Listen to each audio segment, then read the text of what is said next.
Digital സാങ്കേതിക സർവകലാശാല VC നിയമനങ്ങളിൽ സമവായം ഉണ്ടാകണമെന്ന് സുപ്രീംകോടതി.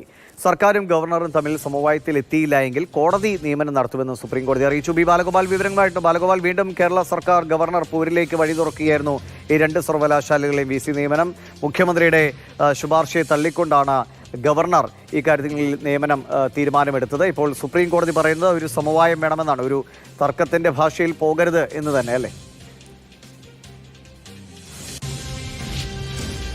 കേരളത്തിലെ രണ്ട് പ്രധാനപ്പെട്ട സർവകലാശാലകൾ, അതായത് ഡിജിറ്റൽ സർവകലാശാലയിലും സാങ്കേതിക സർവകലാശാലയിലും വൈസ് ചാൻസലർ നിയമനത്തിൽ സമവായം ഉണ്ടാക്കാൻ സംസ്ഥാന സർക്കാരിനോടും അതുപോലെ തന്നെ ഗവർണറോടും സുപ്രീംകോടതി നിർദ്ദേശിച്ചിരിക്കുന്നു എന്നതാണ്. നേരത്തെ മുഖ്യമന്ത്രി നൽകിയിരുന്ന മുൻഗണനാ പട്ടികയിലെ ശുപാർശകൾ തള്ളിക്കൊണ്ട് ഗവർണർ ഈ സാങ്കേതിക സർവകലാശാലയിൽ സിസ തോമസിനെയും ഡിജിറ്റൽ സർവകലാശാലയിൽ ഡോക്ടർ പ്രിയ ചന്ദ്രനെയും വൈസ് ചാൻസലർമാരായി നിയമിക്കുന്നതിനുള്ള ശുപാർശ തയ്യാറാക്കിയിരുന്നു. ഇക്കാര്യം ഇന്ന് അറ്റോർണി ജനറൽ സുപ്രീംകോടതിയെ അറിയിക്കുകയും ചെയ്തിരുന്നു. പക്ഷേ സിസ തോമസിന്റെ കാര്യത്തിൽ തങ്ങൾക്ക് ശുപാർശ നൽകാൻ വേണ്ടി കഴിയില്ല എന്ന് സംസ്ഥാന സർക്കാർ സുപ്രീംകോടതിയിൽ വ്യക്തമാക്കുകയും ചെയ്തിരുന്നു. ഇതേ തുടർന്നാണ് ഈ വിഷയത്തിൽ ഒരു വട്ടം കൂടി ചർച്ച നടത്തുവാൻ ഈ ഗവർണറോടും അതുപോലെ തന്നെ സംസ്ഥാന സർക്കാരിനോടും സുപ്രീംകോടതി നിർദ്ദേശിച്ചിരിക്കുന്നത്.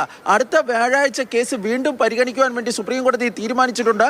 അതിനു മുമ്പിൽ ഈ സമവായം ഉണ്ടായില്ല എങ്കിൽ തങ്ങൾ ഈ വൈസ് ചാൻസലർ നിയമനവുമായി ബന്ധപ്പെട്ട സുപ്രധാനമായ ഉത്തരവ്, അതായത് വൈസ് ചാൻസലറെ നിയമിച്ചുകൊണ്ടുള്ള സുപ്രധാനമായ ഉത്തരവ് പുറപ്പെടുവിക്കുമെന്നാണ് ഇന്ന് ജസ്റ്റിസുമാരായ JB പർണിവാലയും PB വരാലയും അടങ്ങുന്ന സുപ്രീം കോടതി ബെഞ്ച് വ്യക്തമാക്കിയിരിക്കുന്നത്.